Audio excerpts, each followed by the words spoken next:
श्रीगुरुभ्यो नमः। हरि ओम। श्रीमहागणाधिपतये नमः। श्रीमहासरस्वत्यै नमः। श्रीगुरुभ्यो नमः। हरि ओम। 2025 సంవత్సరం జూలై నెల 1వ తారీఖు దగ్గర నుంచి 7వ తారీఖు వరకు 12వ రాశి చివరి రాశి మీనరాశి ఫలితాలు చెప్పుకుందాం. ఈ మీనరాశికి మరి ఏలినాటి శని 2 సంవత్సరాల 6 మాసాలు గడిచిపోయింది. మార్చి 30 నుంచి 2వ రాశి మళ్ళీ 2వ స్థానంలోకి అంటే 12 నుంచి 1కి జన్మంలోకి శని వచ్చాడు. ఇక్కడ 2 సంవత్సరాల 6 మాసాలు ఉంటాడు. ఈ 2 సంవత్సరాల 6 మాసాలు చెప్పటానికి వీలుగా అన్నటువంటి అష్టకష్టాలు ఉంటాయి. ఇవి చేసిన పాపకర్మాలు మొత్తం అనుభవించాల్సిందే, తప్పదు. వీటిని అనుభవించకుండా ఉండాలి అంటే దైవ చింతన కావాలి, దైవాన్ని పూజించాలి, ఎప్పుడూ ధర్మగుణం కావాలి. దేవుని పూజ చేద్దామని ఊళ్ళో చెట్లమ్మడి కాసిన పూలు తీసుకొచ్చి పూజ చేయడం కాదు. నిన్నటి రోజు పండిన పూలు తెచ్చి వాళ్ళు అమ్ముతారు, దాంతో పూజ చేస్తే పూజ కాదు. ఎవరో ఇళ్ల ముందు చెట్లు వేసుకుంటారు, ఆ పూలు తీసుకొచ్చి దేవుడికి పెడతాడు. వాళ్ళ పూలు తీసుకొచ్చి దేవుడికి పెట్టే హక్కు నీకు లేదు. మరి నిన్నటి పూలు వాళ్ళ కనుక దేవుడికి పెడితే ఆ పూలు వాడిపోయినటువంటి పూలు మరి మేరు పర్వతం అంత బరువు దేవుడి మీద పెట్టినట్లవుతుంది. పువ్వును అప్పుడప్పుడు కోసిన పువ్వునే దేవుడికి పెట్టాలి. ఒకప్పుడు దంజాల పాపయ్య శాస్త్రి గారు పుష్ప విలాపం రాశాడు. ఆ పుష్పానికి తగినటువంటి సువాసనే కాకుండా ఆ పుష్పానికి దైవత్వాన్ని పొంది మోక్షాన్ని పొందాలంటే ఆ పుష్పాన్ని దైవానికే పెట్టాలి. అందుకే తస్యాశిఖాయా మధ్యే పరమాత్మ వ్యవస్థిత. ఆడవాళ్లే కాదు, మగవాళ్ళకు కూడా వెనకాల జుట్టు ముడి ఉండేది. ఆ శిఖ యందు భగవంతుడు ఉంటాడని శాస్త్రం. ఆ శిఖకి పువ్వు పెడతారు. గుళ్ళోకి పోయి దేవుడికి పెట్టినట్లే ఆ శిఖకి ముడికి పువ్వు పెడితే దేవుడికి పువ్వు పెట్టినట్లే. కాబట్టి ఈ రాశివాళ్ళు, ఈ మీనరాశి వాళ్ళు ఒక చెట్టునైనా పెంచి దేవుడికి పూలు ఇవ్వండి. కనీసం ఒక మారేడు చెట్టు వేయండి, సాక్షాత్ ఈశ్వరుని పూజించినట్టు అవుతుంది. ఎక్కడైనా మారేడు చెట్టు, పెద్ద చెట్టు దళాలు తెచ్చి ఈశ్వరుడికి పూజ చేయండి. తర్వాత ఈశ్వరుడికి సోమవారం అభిషేకం చేయించుకోండి. అభిషేకం చేయడానికి శక్తి, డబ్బులు లేకపోతే, శక్తి అంటే మనిషి శక్తి కాదు, ధనశక్తి లేకపోతే అభిషేకం చేసే టైముకి మారేడు దళాలు తీసుకెళ్ళి ఇచ్చి మరి ఈశ్వరార్చన చేయించుకోండి. ఆ తీర్థం తీసుకోండి.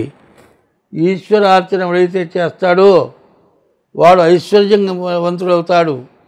ఎవడైతే ఏలినాటి శనిలో ఈశ్వరార్చన చేయడో ధనం అనేది లేకుండా పోతుంది, చాలా నష్టపడతాడు.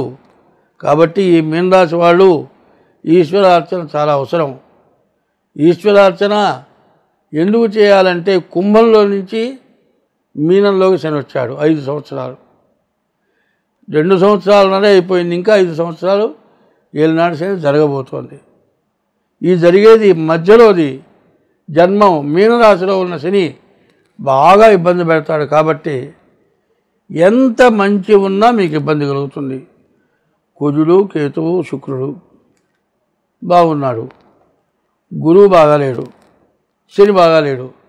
విపరీతమైన నష్టాలు రావడానికి అవకాశం ఉంది. ఎప్పుడు కూడా చెడు ఆలోచించిన తర్వాత మంచి ఆలోచించమన్నారు. ఎప్పుడు కూడా రేపు చచ్చిపోతామేమో అని వాడు మంచి పని చేయాలట. రేపు చచ్చిపోతామని మంచి పని చేయటం మంచిది. ఆ మంచికి కూడా ఒక అర్థం ఉంది.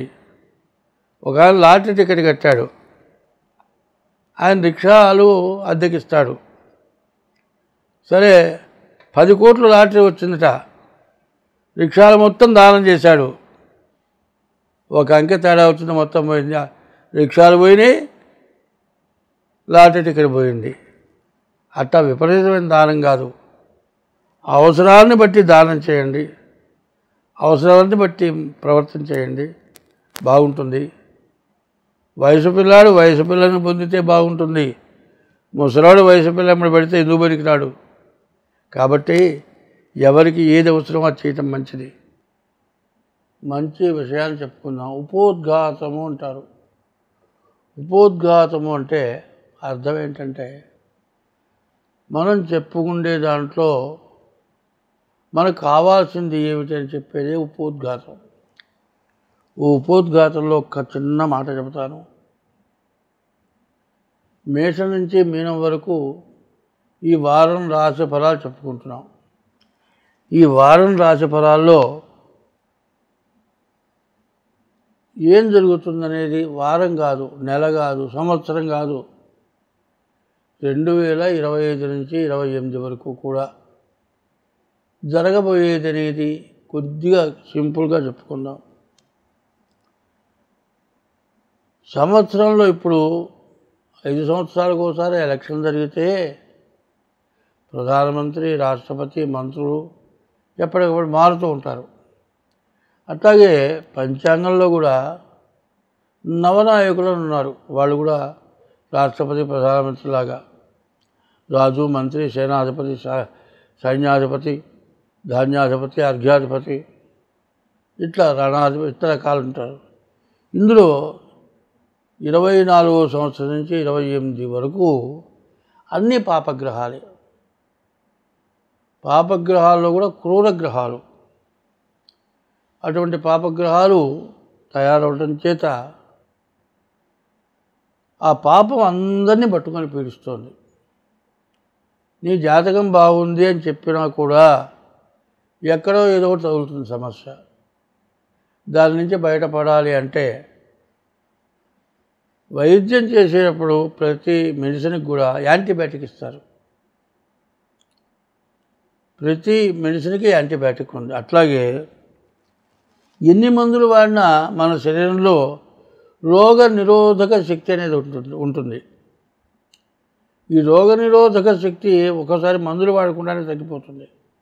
అయితే ఎన్ని మందులు వాడినా, ఎన్ని యాంటీబయాటిక్లు వాడినా కొంతైనా రోగ నిరోధక శక్తి ఉంటేనే మనం బయటపడతాం. అట్లాగే గ్రహ సంచారం కాకుండా యాంటీబయాటిక్ ఏంది? దైవ బలం. ప్రతివాడికి దైవబలం కావాలి.